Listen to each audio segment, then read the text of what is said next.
Greetings everyone, hello and welcome to Chilliteracy. Happy Wednesday. How are we all doing? I mean, I've already asked that mainly in chat, but also hello everybody. It's lovely to see so many of you here.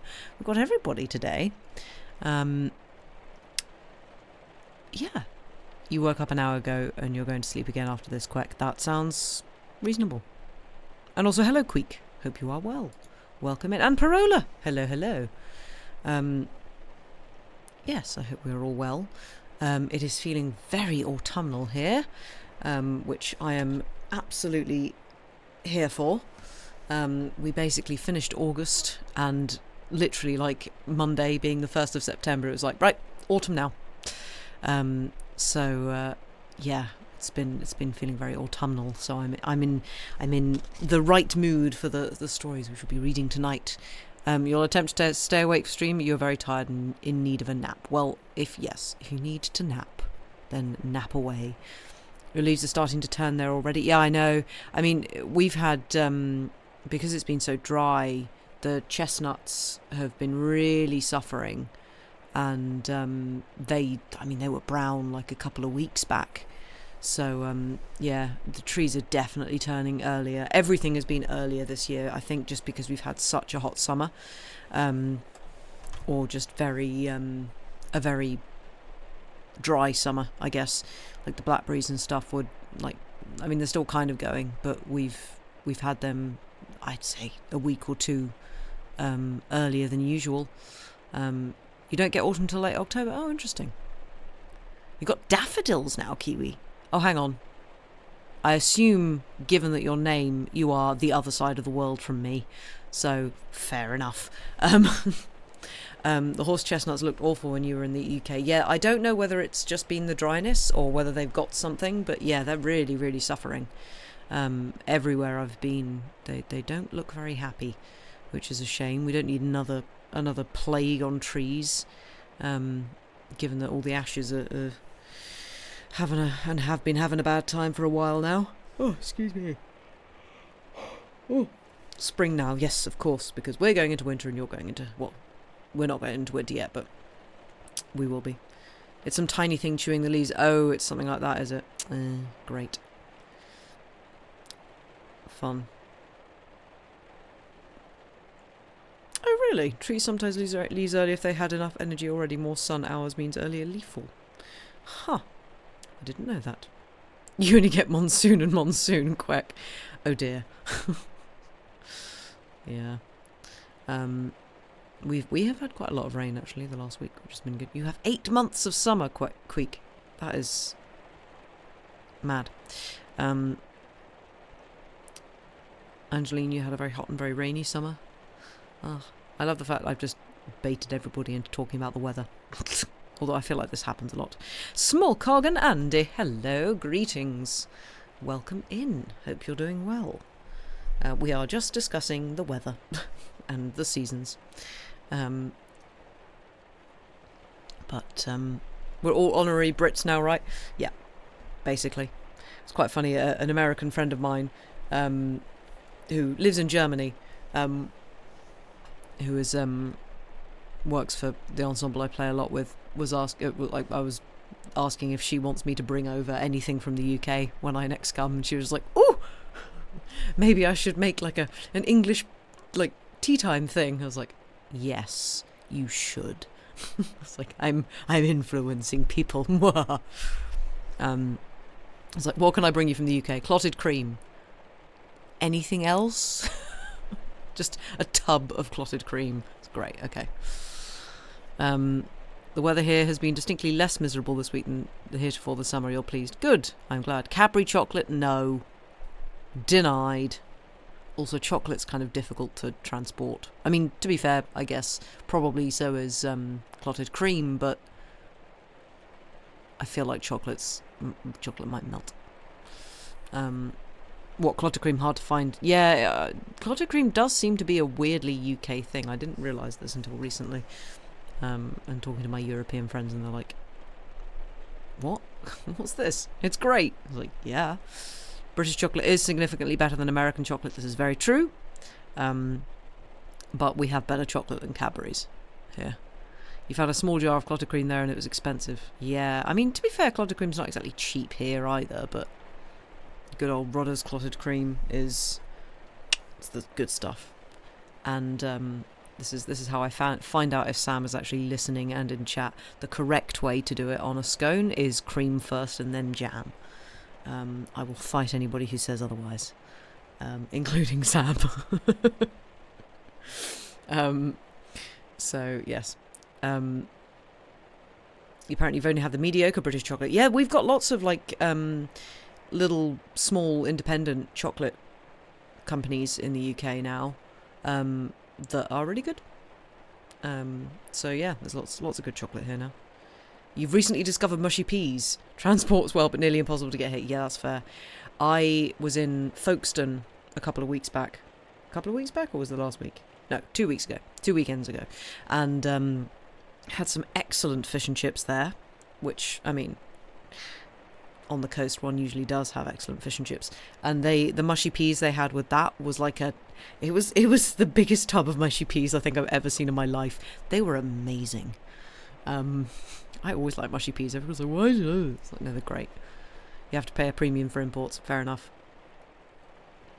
I am basically, I have become the sort of mule for goods from the UK to my European friends. Is like, what do you need? Decaf coffee? Apparently decaf coffee is a thing that isn't a big thing or good decaf coffee doesn't seem to be as big a thing in Germany. So yeah, I've had to bring that over because we got some good decaf, especially around where I live, because there's some good roasters. You do have some, but you know I do. It's good. Fair enough. Yeah, mushy peas are great. Mushy peas get a bad rep. You do not have decaf tea. Oh, that's interesting. Yeah, we seem pretty good on the old decaf thing. You had the impression that decaf coffee is a venial sin in most of continental Europe. Yes, that's fair. Mushy peas sounds awful. It sounds awful. It looks awful. But it's actually kind of great. It is literally what it sounds like. It's peas and probably butter, I think. And seasoning of some description. Yeah. You have it with fish and chips. Why you have it with fish and chips, actually? I don't know. I've suddenly realised, why do we have peas with fish and chips? Because, you know, we've got to have something green, I think. You do have caffeine-free tea, but it's not actually tea. Oh, Rooibos. Is it Rooibos or Rooibos? I never know. But yeah, we seem to be pretty good at... It's like mashed potatoes, but peas. More vegetables should be mashed. Yeah? That's true. For fibre, yeah, fair. Yeah, like... what else? Mashed carrot? Haven't tried that. Mashed sweet potato, obviously top tier. Mashed potato, obviously top tier. Are the Dutch good at mashing food as well? Yay! Everything in one pot, mash it. Yeah, that checks out. Dutch cuisine, apart from, you know, waffles, sounds about right from what I've heard. Sorry, the Dutch. I'm not sorry. I'm not going to apologise to the Dutch. But yes, refried beans. Oh yeah, refried beans are pretty good. I like call it. Is it stampot? I can't remember. I have heard someone tell me how to pronounce that and what it is, but I do not know if I've done that right at all. There's a Rem video that starts with Rem picking up a chip and dipping it in mushy peas. Oh yeah. Lots of Americans seeing that. I think it's guac. Yeah, guac, mushy peas, very different. That was pretty close. Yay, I'm getting there. I'm not. Still can't pronounce Dutch. Stupid language. I swear like every week I'm just dissing Dutch. I'm sorry. I love the Dutch. They're great. Right. Because it is now September and therefore autumn and therefore... Oops. I punched the mic. I'll get there, will I? I can try. Yeah, because it is now September and therefore basically October, right? And I'm not trying to wish the seasons away, but you know, it's starting to get cozy. It's starting to get slightly, you know, spooky out there. So I'm calling it spooky season from now on, I've decided. Not least because I bought yet another British Library Tales of the Weird book. We are going to have the full collection by in not very long, I think. Sorry, I'm just failing to open the book here. Spookums time, your birthday month. Ooh, exciting. Woo, exactly. Yeah, like it is time for some spooky tales. And this is I did I get this in the British Library? I think no, maybe I didn't. Anyway, but it's a British Library book. British Library Tales of the Weird. We love them. I'll have to post a picture of the cover of this in our Discord because it's great. All of the covers are fantastic of these because I think they're all like woodcuts or something. But this is the book that these stories are in. It's called The Haunted Trail, Classic Tales of the Rambling Weird.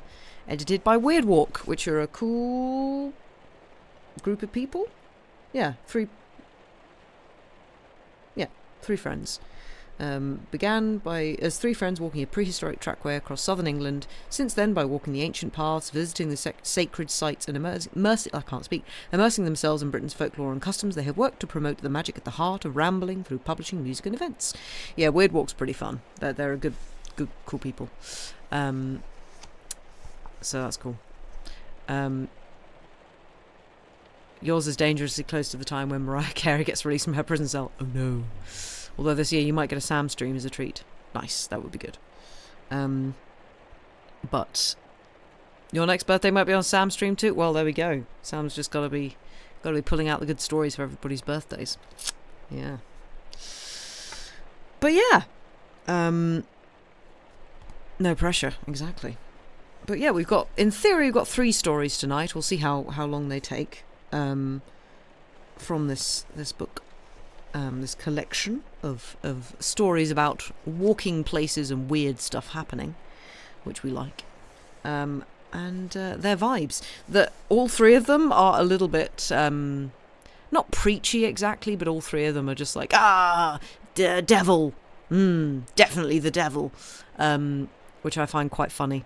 But you know, I feel like a lot of stories from sort of this kind of era are often like, oh, something weird or bad has happened. Oh, it's the devil. We must be more religious. We must be more Christian, and then we will not something devil. So, yes, it kind of amuses me. But the vibes are immaculate. The vibes are good. So, we have the first one linked up there. I couldn't find text for the second one, but I'll say what the second one is, so in case anyone can find some text for it. It's The Hill by R. Ellis Roberts. I couldn't find any text that was couldn't find any text for it anywhere.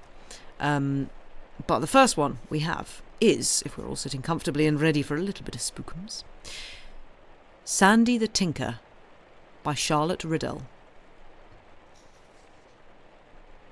Before commencing my story, I wish to state it is perfectly true in every particular. We quite understand that, said the sceptic of our party, who was wont, in the security of friendly intercourse, to characterise all such prefaces as mere introductions to some tremendous blank blank blank, which trio the reader can fill up at his own pleasure and leisure. On the occasion in question, however, we had donned our best behaviour, a garment which did not sit ungracefully on some of us. And our host, who was about to draw out from the stores of memory one narrative for our entertainment, was scarcely the person before whom even Jack Hill would have cared to express his cynical and unbelieving views. We were seated in incongruous company of 10 persons in the best room of an old manse among the Scottish hills. Accident had thrown us together, and accident had driven us under the minister's hospitable roof. Cold, wet, and hungry, drenched with rain, sorely beaten by the wind, we had crowded through the door opened by a friendly hand, and now, wet no longer, the pangs of hunger assuaged with smoking rashers of ham, poached eggs, and steaming potatoes, we sat around a blazing fire, drinking toddy out of tumblers, whilst the two ladies who graced the assemblage partook of a modicum of the same beverage from wine-glasses. Everything was eminently comfortable, but conducted upon the most correct principles. Jack could no more have taken it upon him to shock the minister's ear with some of the opinions he aired in Fleet Street than he could have asked for more whisky with his water. "Yes, it is perfectly true," continued the minister, looking thoughtfully at the fire.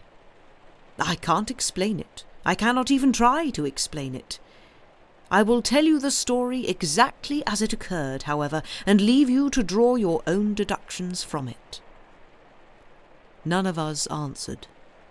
We fell into listening attitudes instantly, and 18 eyes fixed themselves by one accord upon our host. He was an old man, but hale. The weight of 80 winters had whitened his head, but had not bowed it.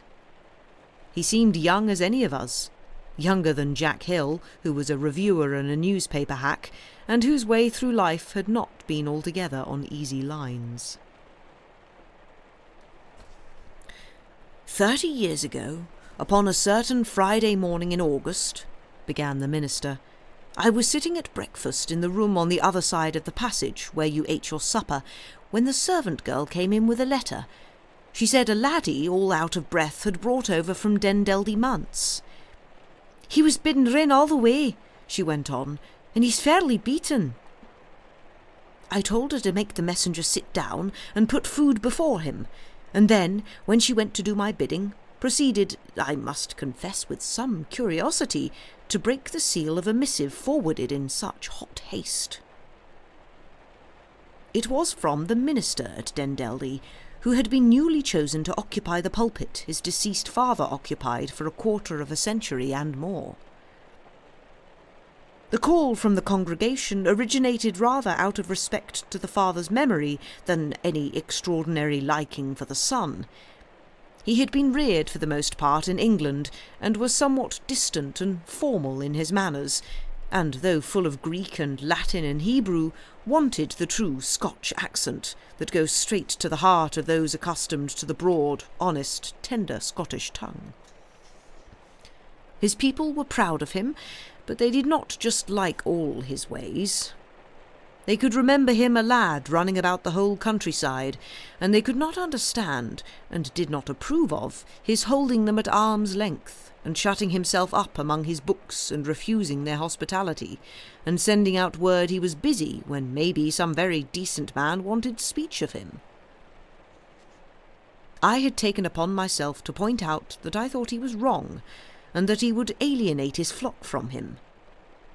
Perhaps it was for this very reason, because I was blunt and plain, he took to me kindly, and never got on his high horse no matter what I said to him. Well, to return to the letter. It was written in the wildest haste, and entreated me not to lose a moment in coming to him, as he was in the very greatest distress and anxiety. "Let nothing delay you," he proceeded. "If I cannot speak to you soon, I believe I shall go out of my senses." What could be the matter? I thought. What in all the wide earth could have happened? I had seen him but a few days before, and he was in good health and spirits, getting on better with his people, feeling hopeful of so altering his style of preaching as to touch their hearts more sensibly. "I must lay aside southern ideas as well as accent if I can," he went on, smiling. Men who live such lives of hardship and privation, who cast their seed into the ground under such rigorous skies, and cut their corn in fear and trembling at the end of late uncertain summers, who take the sheep out of the snowdrifts and carry the lambs into shelter beside their own humble hearths, must want a different sort of sermon from those who sleep softly and walk delicately. I had implied something of all this myself, and it amused me to find my own thoughts come back clothed in different fashion and presented to me quite as strangers. Still, all I wanted was his good, and I felt glad he showed such aptitude to learn. What could have happened, however, puzzled me sorely. As I made my hurried preparations for setting out, I fairly perplexed myself with speculation. I went into the kitchen, where his messenger was eating some breakfast, and asked him if Mr. Corley was ill. "I dinna ken," he answered. "He made no complaint, but he looked awful bad, just awful." "In what way?" I inquired. "As if he had seen a ghaist," was the reply. This made me very uneasy, and I jumped to the conclusion the trouble was connected with money matters. Young men will be young men, and here the minister looked significantly at the callow bird of our company, a youth who had never owed a sixpence in his life or given away a cent, while Jack Hill, no chicken by the way, was over head and ears in debt and could not keep a sovereign in his pocket, though spending or bestowing it involved going dinnerless the next day.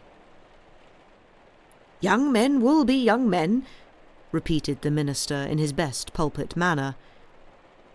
"Just as though anyone expected them to be young women," grumbled Jack to me afterwards. And I feared that now he was settled and comfortably off, some old creditor he had been paying as best he could might have become pressing. I knew nothing of his liabilities, or, beyond the amount of the stipend paid him, the state of his pecuniary affairs, but having once in my own life made myself responsible for a debt, I was aware of all the trouble putting your arm out further than you can draw it back involves, and I considered that most probably money, which is the root of all evil, and all good, Jack's eyes suggested to me, was the cause of my young friend's agony of mind. Blessed with a large family, every one of whom is now alive and doing well, I thank God, out in the world, you may imagine I had not much opportunity for laying by. Still, I had put aside a little for a rainy day, and that little I placed in my pocket-book, hoping even a small sum might prove of use in case of emergency. "Come, you are a trump," I saw written plainly on Jack Hill's face, and he settled himself to listen to the remainder of the minister's story in a manner which could not be considered other than complimentary. Duly and truly I knew quite well he had already devoted the first 5-guinea cheque he received to the poor of that minister's parish. "By the road," proceeded our host, "Dendeldy is distant from here 10 long miles, but by a short-cut across the hills it can be reached in something under 6. For me it was nothing of walk, and accordingly I arrived at the manse ere noon." He paused, and though 30 years had elapsed, drew a handkerchief across his forehead ere he continued his narrative. "I had to climb a steep brae to reach the front door, but ere I could breast it, my friend met me. 'Thank God you are come,' he said, pressing my hand in his. 'Oh, I am grateful.' He was trembling with excitement. His face was of a ghastly pallor. His voice was that of a person suffering from some terrible shock, labouring under some awful fear. "What has happened, Edward?" I asked. I had known him when he was a little boy. "I am distressed to see you in such a state. Rouse yourself. Be a man. Whatever may have gone wrong can possibly be righted. I have come over to do all that lies in my power for you. If it is a matter of money—" "No, no, it is not money," he interrupted. "Would that it were!" And he began to tremble again so violently that really he communicated some part of his nervousness to me, and put me into a state of perfect terror. "Whatever it is, Corley, out with it," I said. "Have you murdered anybody?" "No, it is worse than that," he answered. "But that's just nonsense," I declared. "Are you in your right mind, do you think?" "I wish I were not," he returned. "I'd like to know I was stark, staring mad. It would be happier for me. Far, far happier."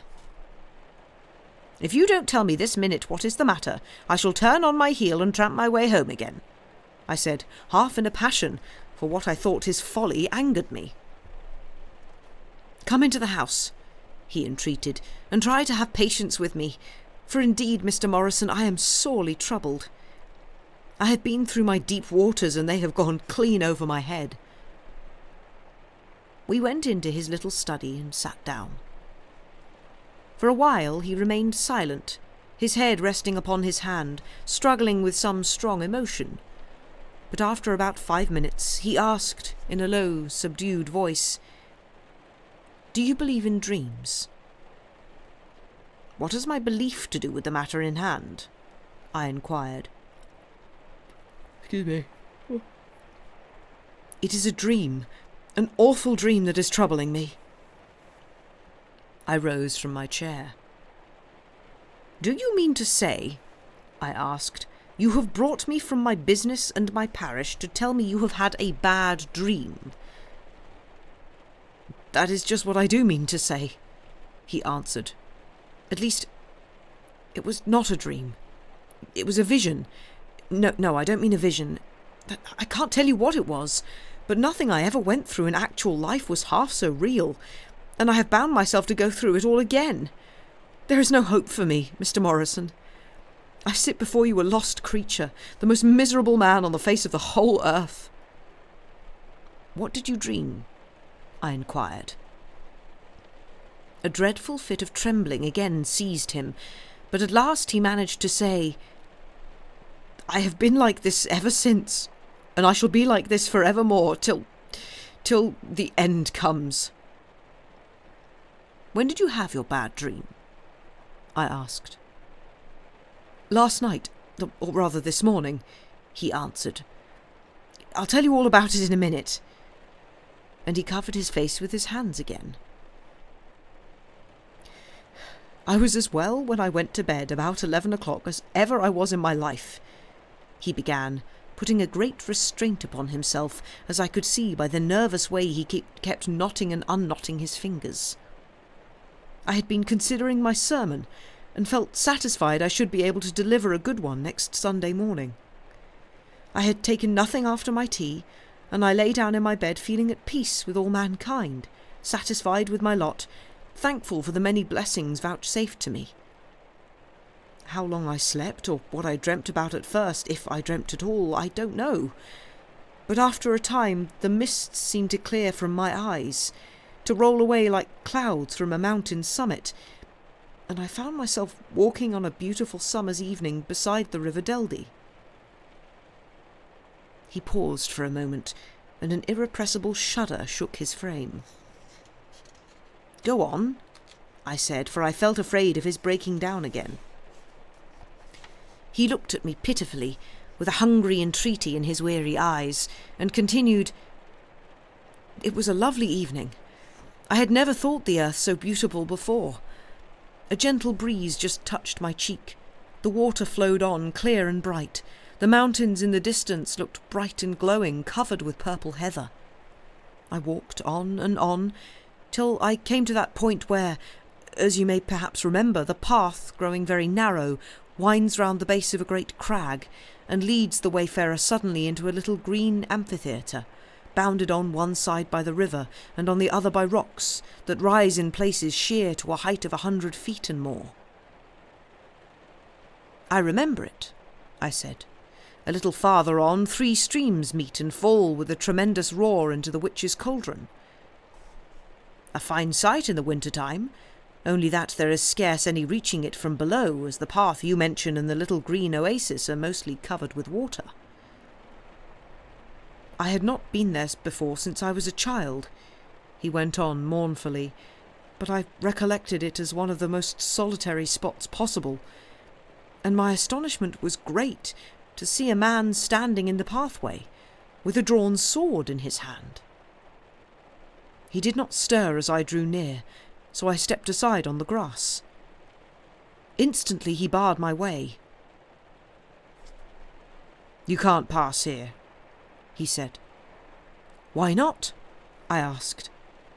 "Because I say so," he answered. "And who are you that say so?" I inquired, looking full at him. He was like a god.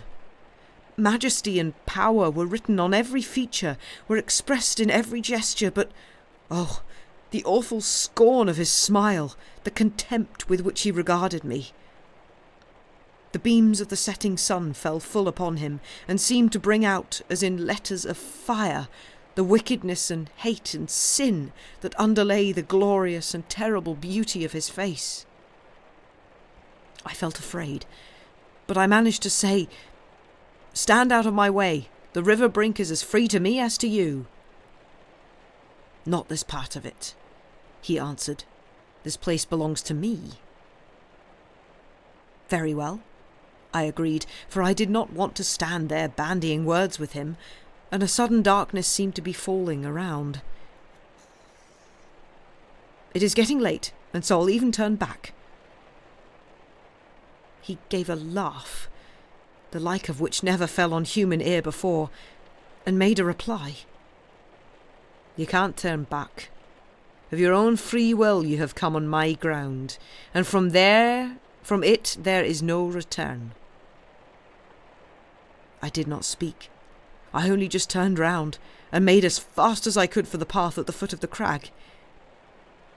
He did not pass me, yet before I could reach the point I desired, he stood barring my progress, with the scornful smile still on his lips, and his gigantic form assuming tremendous proportions in the narrow way. "Let me pass," I entreated, "and I will never come here again, never trespass more on your ground." "No, you shall not pass." "Who are you that takes such power on yourself?" I asked. "Come closer, and I will tell you," he said. I drew a step nearer, and he spoke one word. I had never heard it before, but by some extraordinary intuition, I knew what it meant. He was the Evil One. The name seemed to be taken up by the echoes and repeated from rock to rock and crag to crag. The whole air seemed full of that one word. And then a great horror of darkness came about us. Only the place where we stood remained light.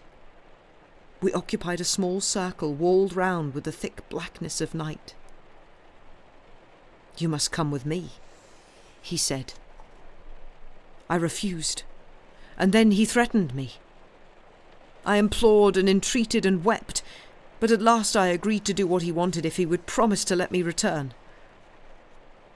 Again he laughed and said, yes, I should return, and the rocks and trees and mountains, aye, and the very rivers, seemed to take up the answer and bear it in sobbing whispers away into the darkness.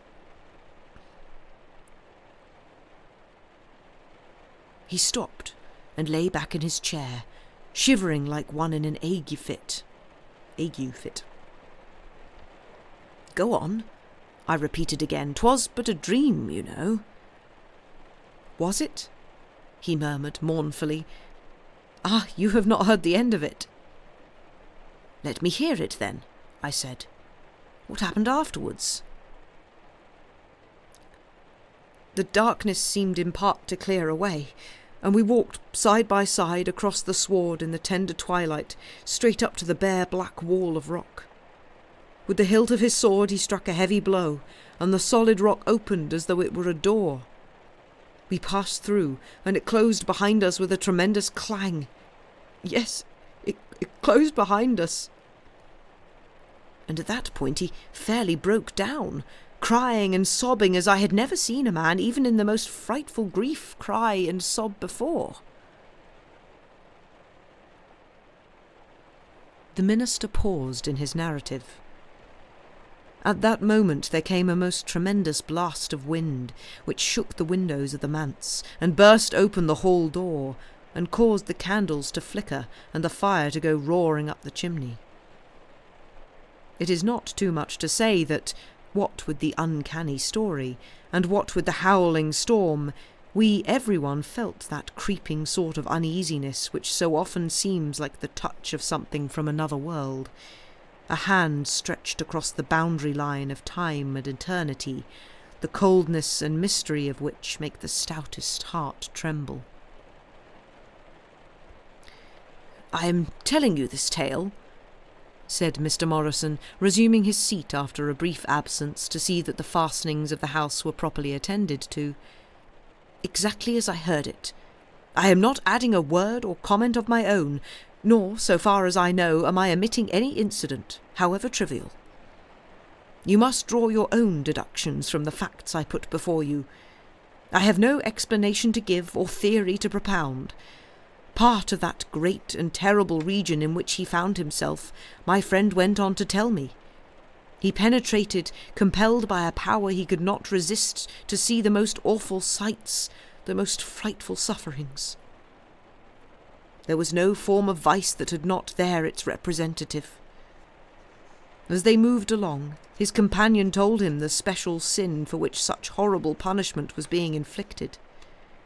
Shuddering, and in mortal agony, he was yet unable to withdraw his eyes from the dreadful spectacle. The atmosphere grew more unendurable, the sights more and more terrible, the cries, groans, blasphemies more awful and heartrending. "I can bear no more," he gasped at last. "Let me go." With a mocking laugh, the presence beside him answered his appeal, a laugh which was taken up even by the lost and anguished spirits around. "There is no return," said the pitiless voice. "But you promised," he cried. "You promised me faithfully." "What are promises here?" And the words were as the sound of doom.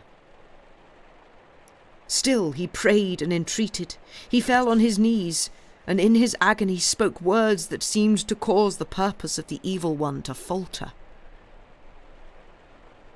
"You shall go," he said, "on one condition, that you agree to return to me on Wednesday next, or send a substitute." "I could not do that," said my friend. "I could not send any fellow creature here. Better stop myself than do that." "Then stop," said Satan with the bitterest contempt, and he was turning away when the poor distracted soul asked for a minute more ere he made his choice. He was in an awful strait. On the one hand, how could he remain himself? On the other, how doom another to such fearful torments? Who could he send? Who would come? And then suddenly there flashed through his mind the thought of an old man to whom it could not signify much whether he took up his abode in this place a few days sooner or a few days later. He was travelling to it as fast as he knew how. He was the reprobate of the parish, the sinner without hope successive ministers had striven in vain to reclaim from the error of his ways, a man marked and doomed. Sandy the tinker. Sandy, who was mostly drunk and always godless. Sandy, who it was said believed in nothing and gloried in his infidelity. Sandy, whose soul really did not signify much. He would send him. Lifting his eyes, he saw those of his tormentor surveying him scornfully. "Well, have you made your choice?" he asked. "Yes, I think I can send a substitute," was the hesitating answer. "See you do, then," was the reply, "for if you do not, and fail to return yourself, I shall come for you. Wednesday, remember, before midnight." And with these words ringing in his ears, he was flung violently through the rock, and found himself in the middle of his bedroom floor, as if he had just been kicked there. "That is not the end of the story, is it?" asked one of our party, as the minister came to a full stop, and looked earnestly at the fire. "No," he answered, "it is not the end. But before proceeding, I must ask you to bear carefully in mind the circumstances already recounted. Specially remember the date mentioned, Wednesday next, before midnight. Whatever I thought, and you may think, about my friend's dream," continued the minister, It made the most remarkable impression upon his mind. He could not shake off its influence. He passed from one state of nervousness to another. It was in vain I entreated him to exert his common sense, and call all his strength of mind to his assistance. I might as well have spoken to the wind. He implored me not to leave him, and I agreed to remain. Indeed, to leave him in his then frame of mind would have been an act of the greatest cruelty. He wanted me also to preach in his place on the Sunday ensuing, but this I flatly refused. "If you do not make an effort now," I said, "you will never make it. Rouse yourself, get on with your sermon, and if you buckle to work, you will soon forget all about if you buckle to work, you will soon forget all about that foolish dream." Well, to cut a long story short, the sermon was somehow composed, and Sunday came, and my friend, a little better and getting over his fret, walked up to the pulpit to preach. He looked dreadfully ill, but I thought the worst was now over, and that he would go on mending. Vain hope. He gave out the text, and then looked over the congregation. The first person on whom his eyes lighted was Sandy the tinker.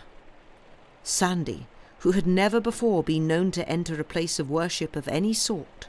Sandy, whom he had mentally chosen as his substitute, and who was due on the following Wednesday, sitting just below him, quite sober and comparatively clean, waiting with a great show of attention for the opening words of the sermon. With a terrible cry, my friend caught the front of the pulpit, then swayed back and fell down in a fainting fit. He was carried home and a doctor sent for.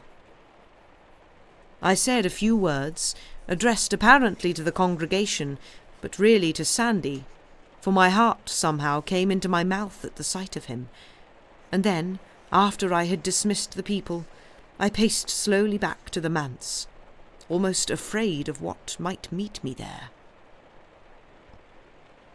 Mr. Corley was not dead, but he was in the most dreadful state of physical exhaustion and mental agitation. It was dreadful to hear him. How could he go himself? How could he send Sandy?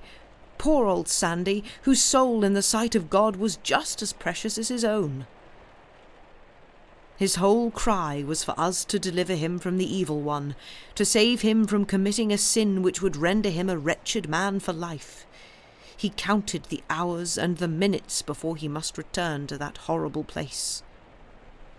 "I can't send Sandy," he would moan. "I cannot! Oh, I cannot save myself at such a price."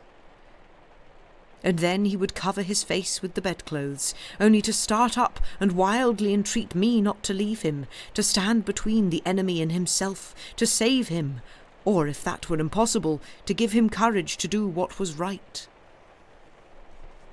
"If this continues," said the doctor, "Wednesday will find him either dead or a raving lunatic." We talked the matter over, the doctor and I, in the gloaming, as we walked to and fro in the meadow behind the manse, and we decided, having to make our choice of two evils, to risk giving him such an opiate as should carry him over the dreaded interval. We knew it was a perilous thing to do with one in his condition, but, as I said before, we could only take the least of two evils. What we dreaded most was his awaking before the time expired, so I kept watch beside him. He lay like one dead through the whole of Tuesday night and Wednesday evening. 8, 9, 10, 11 o'clock came and passed. 12. "God be thanked," I said as I stooped over him and heard he was breathing quietly. "He will do now, I hope," said the doctor, who had come in just before midnight. "You will stay with him till he wakes?" I promised that I would, and in the beautiful dawn of a summer's morning he opened his eyes and smiled. He had no recollection then of what had occurred. He was as weak as an infant, and when I bade him to try to go to sleep again, turned on his pillow and sank to rest once more. Worn out with watching, I stepped softly from the room and passed into the fresh, sweet air. I strolled down the garden to the garden gate and stood looking at the great mountains and the fair country, and the Deldie wandering like a silver thread through the green fields below. All at once my attention was attracted by a group of people coming slowly along the road leading from the hills. I could not at first see that in their midst something was being borne on men's shoulders, but when I at last made this out, I hurried to meet them and learn what was the matter. "Has there been an accident?" I asked as I drew near. They stopped, and one man came towards me. "Aye," he said, "the worst accident that could befall him, poor fella. He's dead." "Who is it?" I asked, pressing forward, and lifting the cloth they had flung over his face, I saw Sandy the tinker. "He'd been found coming home, I take it," remarked one who stood by. "Poor Sandy, and gaed over the cliff afore he could save himself.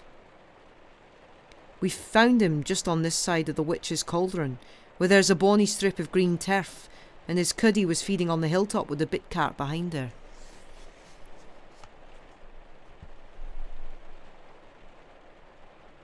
There was silence for a minute. Then one of the ladies said softly, "Poor Sandy." "And what became of Mr. Corley?" asked the other. "He gave up his parish and went abroad as a missionary. He is still living." "What a most extraordinary story," I remarked. "Yes, I think so," said the minister.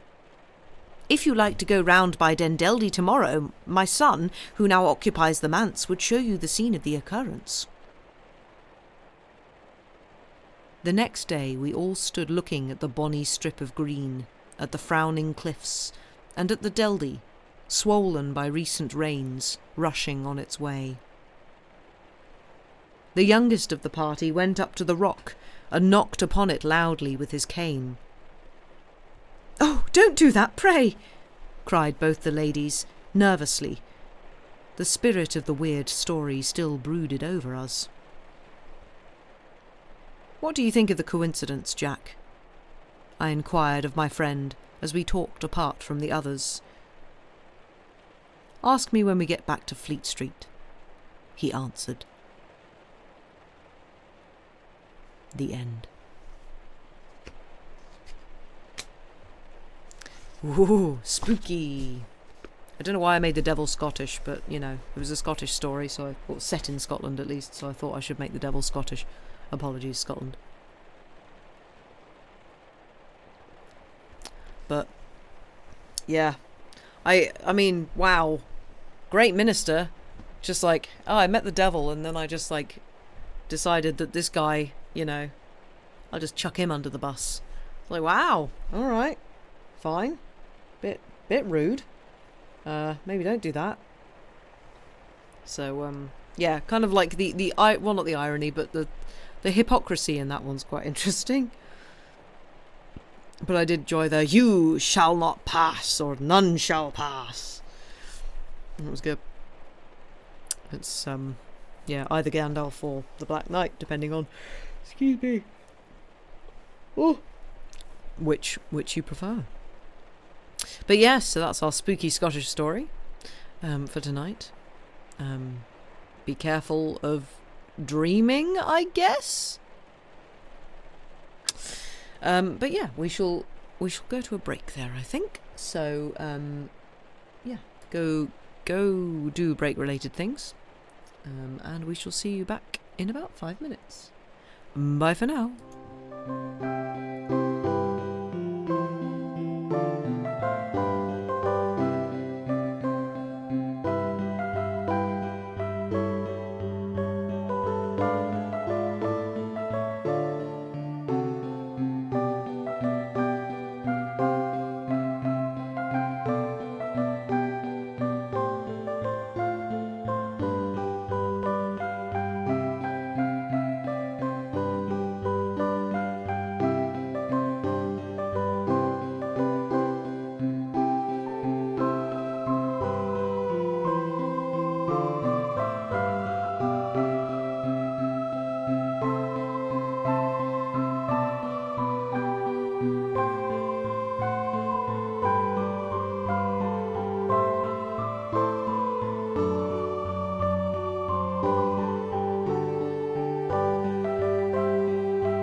And we return. Hello everybody, welcome back. I hope you've had a good break.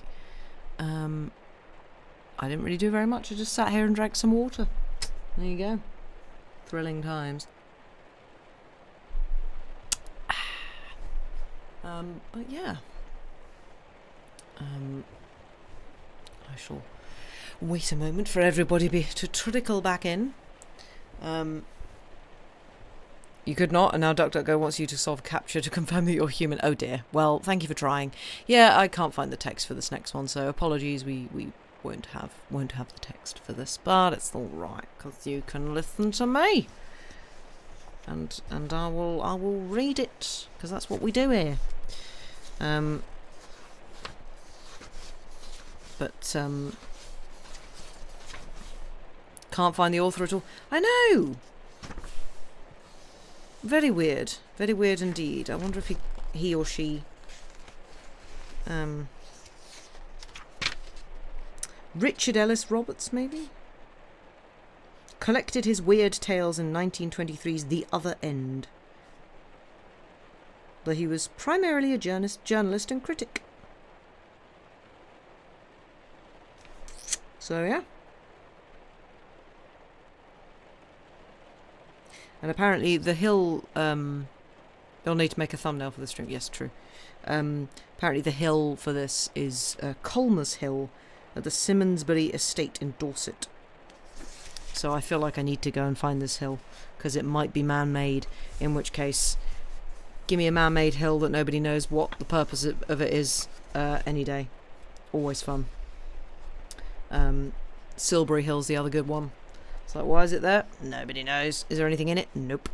It's just a big old mound. Is it a hill fort?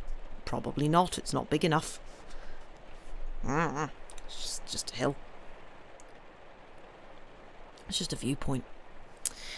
But yes, if we are all... oh, he does come up under Richard. Ah, perhaps that was where I went wrong. But we shall see. Anyway, if we are all sitting comfortably, I will pin the thing if anybody can find the text, but if not, that's no problem. But yeah, if we're sitting comfortably, we shall begin the next story of this evening, which is The Hill by Richard Ellis Roberts. It was one of those hard, precise evenings when, before sunset, everything seems to become flat. The fields that lay just in front of me were cut out of cardboard. The long road down to Broad Oak appeared to stretch, not to the country, but to a back-cloth, and the trees that overarched the lane to Simmonsbury were untouched by any breeze that might give them the illusion of reality. For, when the country takes the decorative note, it is reality which is the illusion. One almost imperceptibly flattens oneself along the hedgerows in order to avoid breaking the perfect truth of the theatre which nature contrives so much more skilfully than man. I was tired and walked a little listlessly. I had business to do in Bridport, but I knew I should be there long before 7. And I enjoyed sauntering down the road while the decadent sun of early April made green tinsel out of the budding larches, while soft little puddles of brown glowed from the ruts and hoof marks in the sandy soil. I was feeling well in a genially tired way, and quite ready for the walk home again, feeling, however, singularly unsharp. I mean that my senses, after the exertions of the week, were rather sleep-haunted. I had caught nature's lesson, and felt all this activity of limb and thought to be the substance of nothing but a rather beautiful dream. My mind was as casual as my walk, and was occupied, so far as I remember, with nothing more arresting than some vaguely pleasant remembrance of a youthful affection. I dwell on all this because I want to insist that I was not in an observant mood, not at all in the state to make the adventure I had likely. Those to whom I have told this story have all insisted that my imagination or fancy has made more of the facts than they warrant, that I was deceived by shadows, or misled by reflections, that my eyes were tired and played me tricks, that my memory is false and ill-suited to exact accuracy. So I would insist that such imagination as I have was almost quiescent, that my mind was singularly unalert, and that nothing can explain the extreme vividness of my recollection of the night of April 3rd except the truth of what I saw. Its very incongruity, not only with my mental condition, but with the actual character of the evening, with the verdant artificiality of that Dorset springtime, when the countryside is rather less actual than the contour on an ordnance map, is a witness to the reality of that experience. I had indeed forgotten the hill. I generally used to look out for the first sight of it, when the road begins to run under the shoulder of the wooded height, and to skirt the hill of sacrifice. I don't know who gave it that name, whether, indeed, it is more than a modern device of some local journalist, but it suits the hill. Everyone who passes along the main road from Chiddock to Bridport must see it, but its most characteristic aspect is only caught from the road between North Chiddock and Simmonsbury. It is a curious conical hill, covered with green grass, and generally delivered over to innumerable sheep. It reminds one instantly of those high places on which the ancient Hebrews honoured other gods than Jehovah, the places where Solomon built temples for the family godlings of his heathen queens. Everyone felt this about the hill, so it does not show any preoccupation of mine that I, too, always connected it with sacrifice, and the stone, square altars of the old faiths. I had never been up the hill. I had never met anyone who had. It was out of the way, and would be, though an easy and unnecessary little climb for one whom Fleet Street had left without the wind of his youth. The sheep which grazed there belonged to a farm in the valley, and found their own way up and down.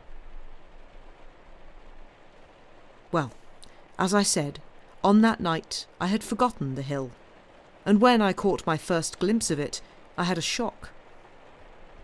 I thought, at first, the shock was due to the vision of a familiar but forgotten object. I think when one, so to speak, re-sees a perfectly familiar object, it has a more active and energising effect on the nerves than contact with something entirely new. Certainly the hill made me jump. I stood and stared at it. As I stared, I realised that the shock I had received was not entirely due to the hill's reassertion of its presence to my forgetful mind. The hill was different. I glanced hastily back along the road and over to my left where the fields stretched idly away. They were the same as they had been a minute ago. Comfortable, artificial, flat, with no more atmosphere than a landscape in a modern painting. Then I swerved back to the hill. It was ominous, alive, clamant with some mystery that I had not guessed. I should explain that, though it was the Hill of Sacrifice, no one had associated it with anything mysterious or unusual. It was obviously the servant of some settled, rather courtly religion, where the priests of the 2nd century Roman, journeying from Dorchester, had made polite augury at dawn. This evening, all that was changed. The hill threatened. It quarrelled vehemently with the rest of the landscape. It stood like something or somebody naked and hairy in the middle of a crowd of modish and courtly figures. It was like some primitive pre-Gothic idol in a French classical temple, or as if you sundered a picture of Watteau's with one of those watchful Tahitians of Gauguin's. I stood and stared at the hill. And as I stared, I became aware of two things. First, there were no sheep on the hill. Their absence aided the strange nude look of the thing. and I began to think that perhaps, after all, the change in the hill was my fancy. Then, as I looked, the hill lurched. That, of course, is an exaggeration, but it was the effect made on me by the movement of something that was almost up on the round crown at the top. With that movement, the power of the hill became active. Suddenly, and as by antagonism, I, too, leapt into mental alertness. The hill and I were there, enemies, but akin in this, that we were the players in the set scene. Still the green field spread away to the backcloth, still the road ran as a stage road runs to the wings, still the sun, though now faintlier, flickered on green and brown, and turned them to paper and canvas. But now there were 2 lives on the stage, and the play was begun. Before starting for the hill, it is noteworthy that no other course but that of immediate access to my antagonist ever seemed possible. I looked at it once more, for I knew when I had scrambled through the hedge and across the first field, I should lose sight for a while of the top. I looked at the spot where the hill had shuddered, and I saw that it was a figure, apparently human and heavily burdened, which was now on the top and against the blue-black clouds which the sun was even now burning into angry gold. I was now much too far away. I have always suffered from short-sightedness, to make out clearly whether it was a man or woman, or what it was that the figure carried. Nor indeed did I greatly care. But I got through the hedge and started as quickly as I could for the summit of the hill. In the second field it was darker, and I felt that the atmosphere was a trifle oppressive, and there was a heavy, hot smell in the air, like musk. Of course, by now my imagination was at work, but I was not consciously inventing any explanation of what I saw or felt. I was simply bringing to bear on facts that were obtrusive all I had of perception and sensitiveness. I had not even then definitely decided whether what was abroad was evil or not. I knew it was an enemy, but it was inimical at present, only in the sense of demanding effort and conflict. I could not proclaim that it was evil. As I climbed towards the lower slopes of the hill, still hidden from view by a thick hedge, I was not conscious of any definite aim.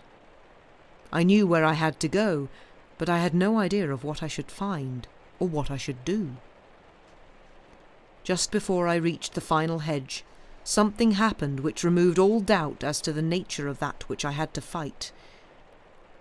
Abruptly, and beginning on one long, piercing note, a strange music clove the surrounding silence. After the first shrill rending of the evening's solitary quiet, the music went on with a wicked and luxuriant abandon that recalled to me all that I knew of the vague power of harmony for evil. It was not vulgarly lascivious or alluring. It had in it that higher note of defiance, that keener note of pride and power, and of certain, though dishonourable, rule which distinguishes the realm of the devil from that of the world and the flesh. It had in it that perverse ascetic note, that strain of rapture and endeavour and adventure which the sons of Satan achieve no less than the sons of Christ. It gave out no single note of compromise or concession. It was music of the airless heights, of the wilderness, of the great wastes of sand, of the interminable vastness of evil waters where the greater devils meditate and morosely scheme. When I heard it, all doubt dropped from me. There dropped, too, everything of the present. I knew the music, I knew somehow the player, and I knew his instrument. And as I went on up the hill, I knew what task lay before me, and with whom I was to wrestle. I felt no fear and no confidence. No fear as to the terror or extent of the conflict, and no confidence as to the result. The whole incident, though still to come, seemed a part of my life, not something that I could do or could not do, so much as something without which I would not be I. When I was through the hedge, the sun was set, but it was still quite light, and I hoped it would not be dark for almost another hour. I looked up to the top of the hill, and there was the figure I had seen, kneeling and piling stones on one another. He, for it was a young lad, was half turned towards me, but he was stooping over his work and evidently had no idea of my approach. The music, which was getting louder every moment, seemed to come from the top of the hill, but I could see no signs of the player, nor indeed had I expected to. I looked carefully to my stick and wished it had been of some stouter wood than cherry, and then started rapidly up the hill. As I went on, the music altered in character. From defiance it passed to menace, and from menace to a curious thin anger that somehow seemed intended for other ears than mine. It was. The lad looked up, puzzled, and I saw him distinctly say something towards the sound of the music. Then he saw me, recognised me, I think, and started down the hill. The music stopped. I went on, and after a few minutes the lad and I met.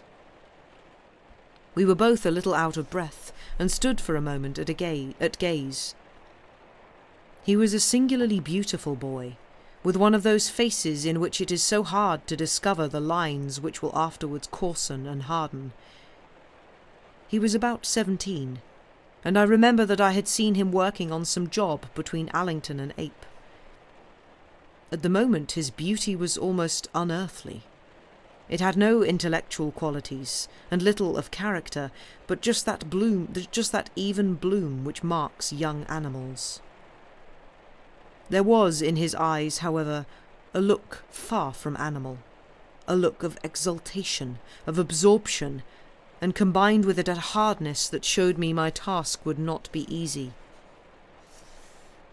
What he said was in curious contrast with his appearance, and in even odder discordance with what was in our hearts, and in the heart of the hill, and in the heart of that old musician who, this night, at least, was claiming the worship of his ancient altar. "You be trespassing, Mr. O'Brien." "I suppose I am," I answered. "It's so jolly to be in a country where trespassing doesn't do any harm. It's why I like Dorset and these great grazing fields." He looked at me as the country folk do when they don't quite catch what you say and yet don't want to confess to it. "No one be allowed up here. I must ask you to go down again, sir." His tone was very polite, but his eyes were set, and I saw his fingers twitching and noticed the tremor of his shirt above his scurrying heart. "Nonsense," I said. "I'm going to the top. Good night to you." And I started to get past him, rather hurriedly and with little dignity, I am afraid. With a sharp cry, he stepped in front of me. Before he could say anything more, I spoke again, as sharply as I could, for I would have given anything just then to avoid the fight and for the lad to go home. "What on earth are you doing, boy? You know perfectly well Mr. Goodear doesn't mind where I go on his land. Besides, you have no business here. You are not in his employ, and I don't know that he would allow you here. Get out of my way." For the moment my tone of ordinary annoyance staggered him. He became, for a minute, an ordinary good-looking lad who, through clumsiness, had offended one of the gentry and made a fool of himself. I kept a hold on myself and waited to see him go away, apologetic and abashed. If this was the fight, I had feared unnecessarily. He began to turn on his heel, muttering some excuse, and I went on upwards, when suddenly the music began again, insistent, defiant, challenging. In a second he rushed round, and with hot, hurried words clung to my arm, impeding my way. I was not to go. He was meeting his girl. He wouldn't let me. He would break me if I did. He would... Lies and appeals and foul threats followed each other as swift as sin. His face once more took on that strange look of unearthly beauty, of curious exultation, as he asked me not to go up the hill. And the music played faster and faster. After a struggle that lasted, I suppose, but for a few minutes, I broke away from him and ran towards the summit. All pretense was now thrown aside. The lad knew that I was aware of his purpose. I knew that I knew who his companion would be, and what that awful music meant, as it broke the evening quiet of the spring fields with a challenge older and more hideous than any voice of cities or of civilization. I got to the top of the hill, with the lad close on my heels, and when I was at the top, I realized suddenly that it was night. Not, I think, that the ordinary world was yet dark, but a mist, acrid and pungent, hung over the top of the hill, and seemed to settle on the rude altar which the boy had built. I could not see him, but I heard his breathing close on my right. I thought I would try one last chance to avoid the conflict, for now fear had entered my very marrow. "Come down," I said, trying to make my voice as self-possessed as possible and as ordinary. "Come down and I'll go too." There was no answer but his quick breathing. And then, on the note of the music, he began to sing. When he sang, there was little trace of Dorset in his speech, and his voice was a beautiful treble, that of a boy whose voice is going to break later than usual. What he sang I cannot put down here. It soared up in unimaginable wickedness, clear and pure as crystal, full of thoughts and words that we believe to have forsaken our world. The music adapted itself to his song and grew subtly and insolently wicked. The psalm of Satan rose up, inviatory, clarion, ascending to heights of sin that I did not know had ever been expressed in human words. The air grew hotter, and the mist glowed with a strange blurred light. The keen, acrid smell grew more intense, and the music shrieked more and more riotously, as though precluding some monstrous apocalypse. Then, with no warning, there was silence.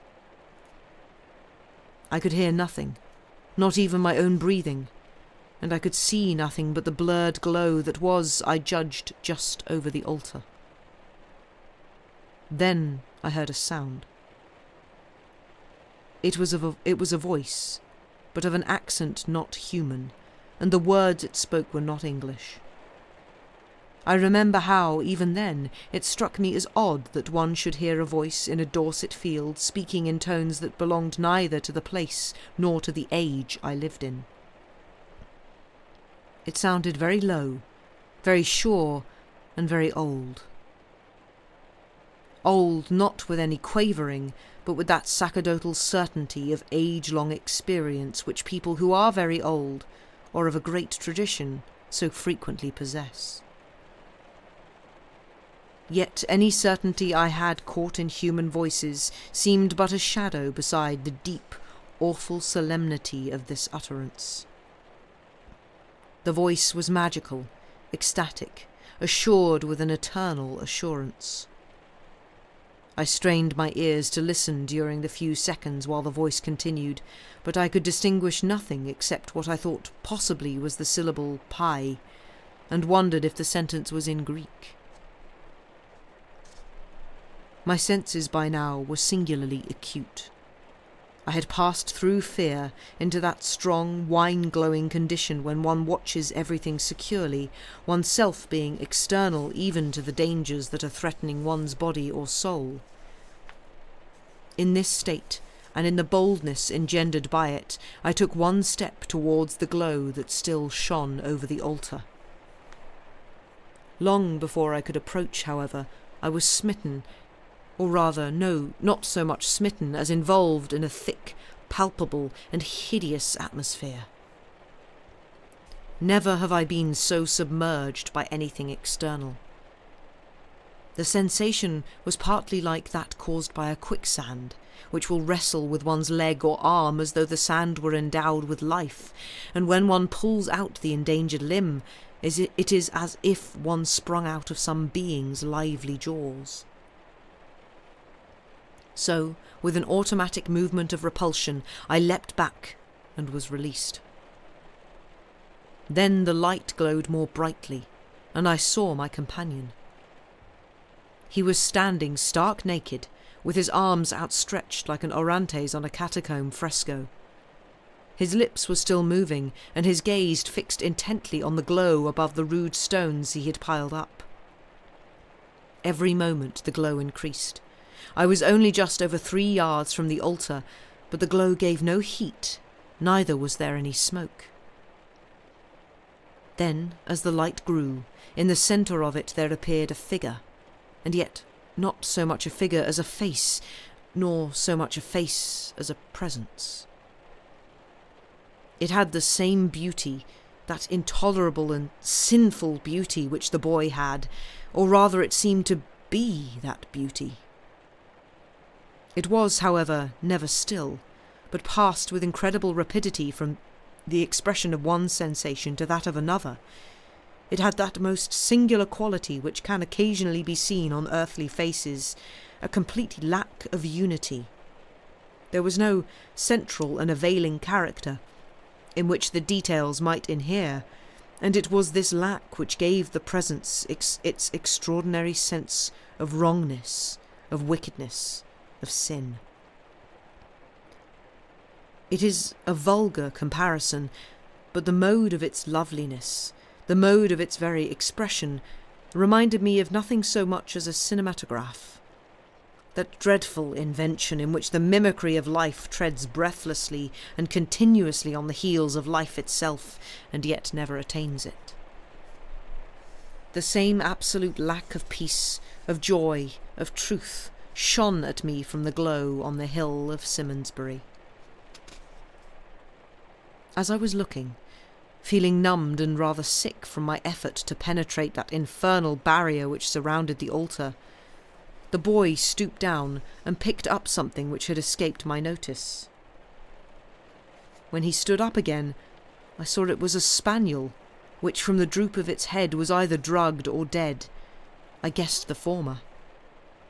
Round its neck was a cord, and at the end of a cord a knife, whose blade glanced in the strange glow, gleaming uneasily in the shadow of the night. Carrying the spaniel, the boy stepped forward. I waited anxiously. He, when he was within the circle of the light, not only appeared to feel no discomfort, but looked lighter, more at ease, supremely healthy. If it had not been for the look on his face and the careless way he carried the dog, one would have judged him walking towards some celestial instead of an infernal revelation. As he approached the altar, the presence over it retreated, or rather ascended, and hovered, ominous, giving a sort of benison to what was going to be done. For the strangest thing about that strange evening was not, perhaps, the events so much as my unhesitating acceptance of them. As I said, I was in no expectant mood when I first saw that movement on the hill, yet I never doubted that what I saw on the hill was an altar, never even questioned myself as to what the boy's purpose was, nor whom it was he was going to worship. Nor did he, in spite of the assumed ordinariness of our conversation, ever doubt that I was come to prevent his rites, if and how I could. Why this was, I leave to others. I have only to record the facts. As he stepped up to the altar, I felt once more that I must take some action. I knew not what. It seemed useless to approach any nearer to the circle of the sacrifice, and it was evident I could do nothing with the boy except by force, and he had on his side powers greater than I had on mine. But had he? Ashamed, I remembered my faith. Since this ghastly business had begun, I had uttered no conscious prayer, taken no steps to set in motion that vast spiritual machinery which is on the side of beauty and holiness. I made quick in my foolish flurry to remedy my mistake. Hurriedly I scampered through an Our Father and Hail Mary, and making the sign of the cross, walked towards the altar. Once more I was sucked in, though this time with greater force, and it needed considerable effort as well as natural revulsion to pull myself out of the circle.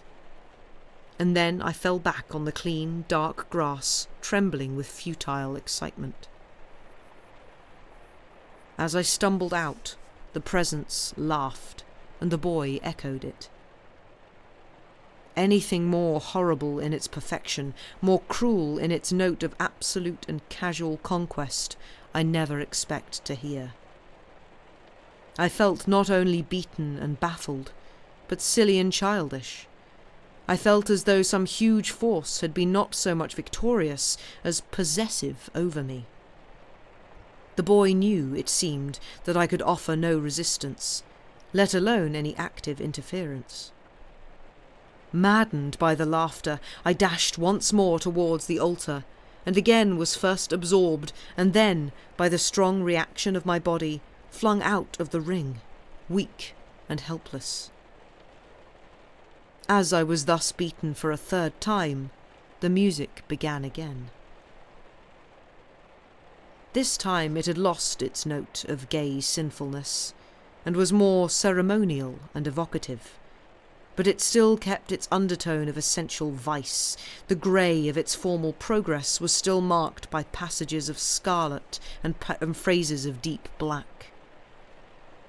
With the beginning of the music, the boy stooped, laid the dog on the altar, untied the knife, and swiftly cut some string that bound its legs together. As he did so, either because the effect of the drug had passed off or because he touched the poor animal with the knife, the dog gave a little moan. I cannot hope to convey the effect on me of the dog's cry. Quite suddenly I felt that what I had to do was to save the dog. That possibly I should also have to struggle with the boy and to fight that presence which still hung over the altar and glowed in the darkness of the night, but that everything else was incidental to saving the dog. The boy had now begun a new hymn, and this time he too used a language which was not English. Once again I stepped forward, and as I moved the dog shrieked loudly, horribly. I rushed forward, and in a moment was involved in the atmosphere of terror and power. This time, however, instead of fighting against it, I tried to ignore it, and simply kept in mind the fact that I must save the dog. I caught the boy's arm just as the knife was about to come down behind the animal's shoulder, and with a quick jerk twisted his wrist so that the knife flew out of his hand. With a snarl of fury, he turned on me. Still ignoring him, I caught at the dog and rushed towards the darkness. Then something caught me. The glow buzzed like a million bees. The face of the thing became altogether blurred with the rapidity of its changes, and loomed once more imminent and horrible. Hands that were not hands plucked at the spaniel. Feet that were not feet tried to trip mine. Whatever I caught changed and swelled and shrunk and changed until I found myself again and again digging my fingers into my own palms or clutching in foiled futility at the thick, obscene air. The smell was now rank and poisonous, and though there was no heat, I felt the sweat running down my brow. The boy had fallen, apparently in a fit, but still clung tightly to my ankles, and as I pushed and heaved and struggled through the light, I dragged his body with me. At first, as I say, the thing which was there had seemed to attack me, but after a moment this stopped, and instead of any active attack, I had to contend with what felt like a crushing, inchoate and slime-covered mass. I was near the end of my resources, and there was still more than 1.5 yards of that atrocious glow to get through. As I fought on, the dog in my arms moved, gave a little bark, and snapped furiously at the air. Strangely enough, The effort of the animal gave me extra strength. I burst out of the clutch that was holding me, and the dog, still barking excitedly, fell exhausted, but outside the light. As I fell, my head struck something cold and sharp, and I fainted away. I woke in the morning to find a small spaniel anxiously licking my hand. I sat up and saw some farmhands approaching with a hurdle. I feebly waved my hand and noticed that it was covered in blood. My head ached intolerably, and I put up my hand to it and found my hair was caked with dried blood. Then on the ground I saw a knife with blood on the blade. The men came up. "Are you better, Mr. O'Brien?" "Yes, I'm all right." And I tried to struggle to my feet, but my head swam and I had to sit down again, rather ignominiously, on the ground. "I shan't need that hurdle, I don't think, but thanks very much.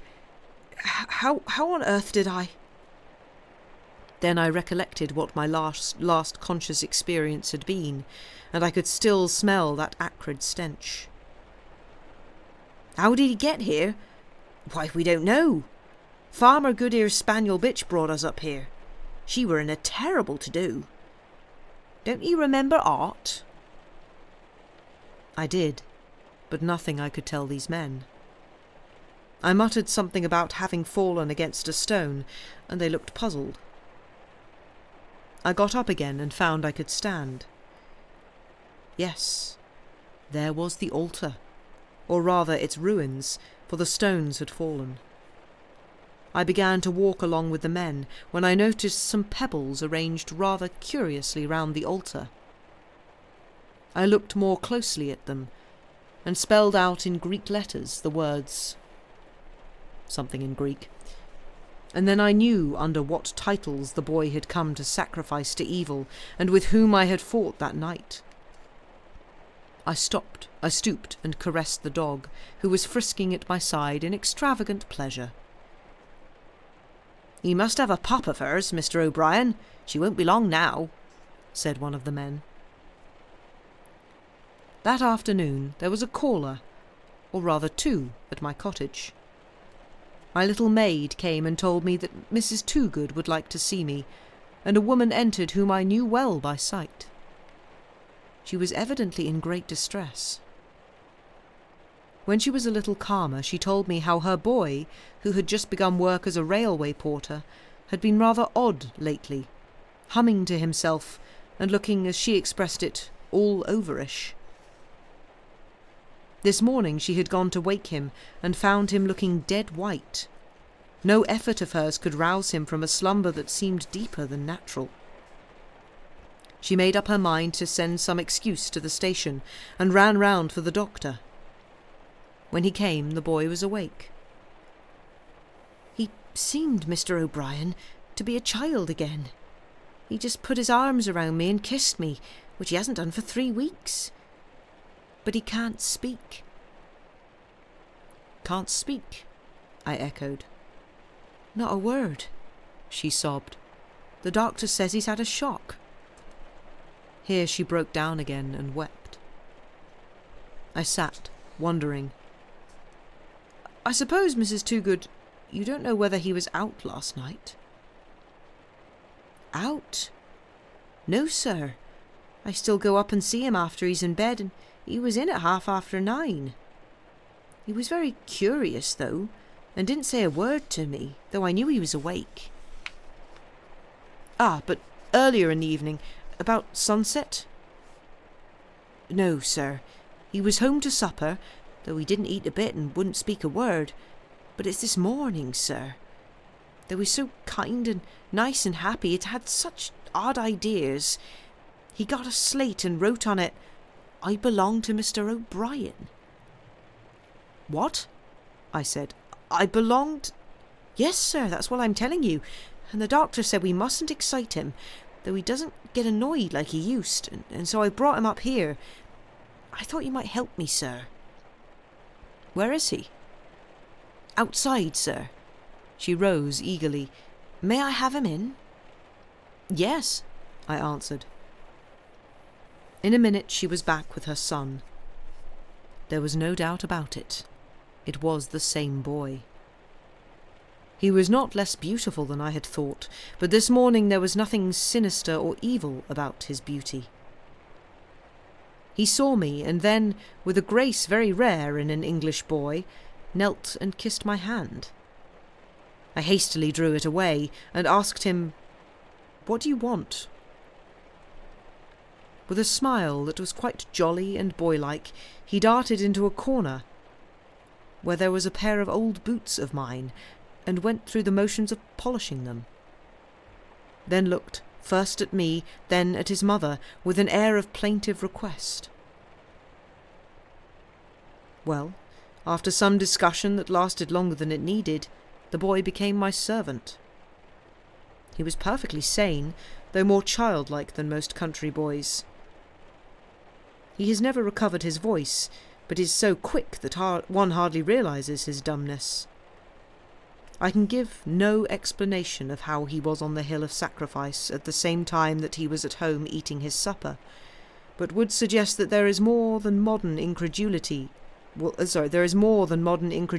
admit in those old stories of the Sabbath when demons assumed the places of men and women who were temporarily absent from their homes, entangled in the lures of the devil.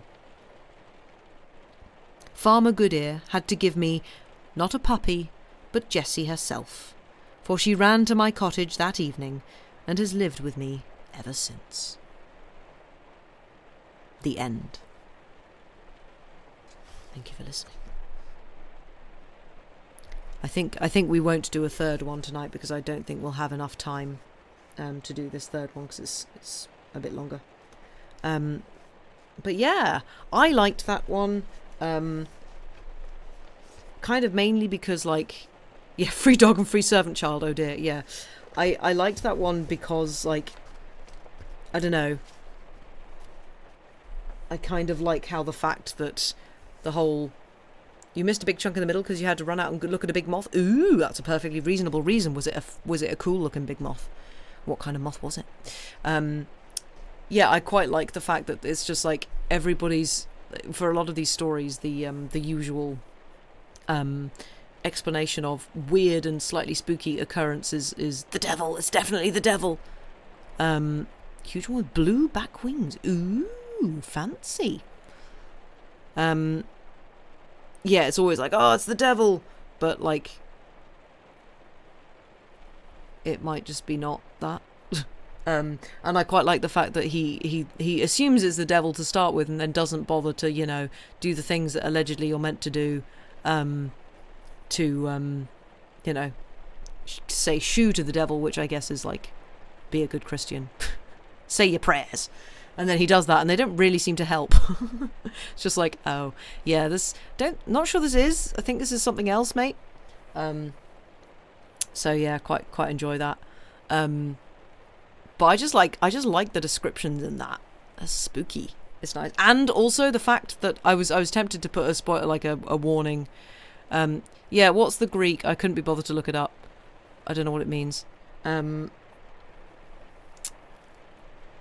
Yes, I was going to put a content warning for, you know, peril to a dog, but, you know, the dog's fine.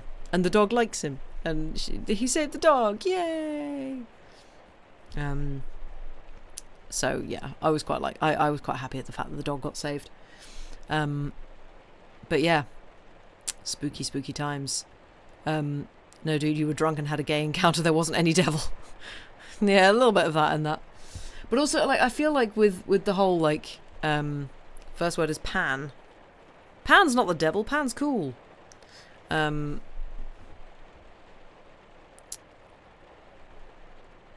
Gay sinfulness, the best kind of sinfulness. Yeah, absolutely. Yeah, like, I always, like, with a lot of these things, it's just like when especially, like, young boys, especially... And I guess just, yeah, young kids, well, I suppose 17 isn't that young, but, you know, kids and teenagers and stuff are described as beautiful. It can feel a bit icky to our modern sensibilities, but I think sometimes, a lot of the time, it's like Like there was something to the countenance of this young person that was like, there's something else going on here. Like it's not beauty as in, oh, I fancy that kid, which is like, nope. It's more, it's more like this face doesn't look right on this child, basically. I don't know if that makes sense. Kind of a bit weird and fey, I guess. Like there's something otherworldly about it. That's kind of how I would interpret that in this one, at least.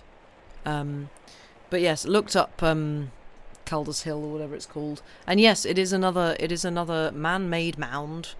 Pan Priapros Apollo, right? Dude, what is it? What is it with people just assuming? What is it? The flipping Hobbs Barrow all over again. It's like, oh, Greek. That's the oldest will go. It's like, what? Yeah, what? No. Oh no, yeah, you're gonna get me on that again. Yeah, it's like, why is Greek the oldest you can think of as something old and ancient?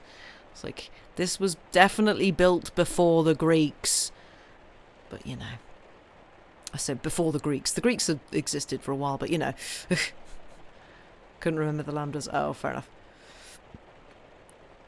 I am impressed. Still.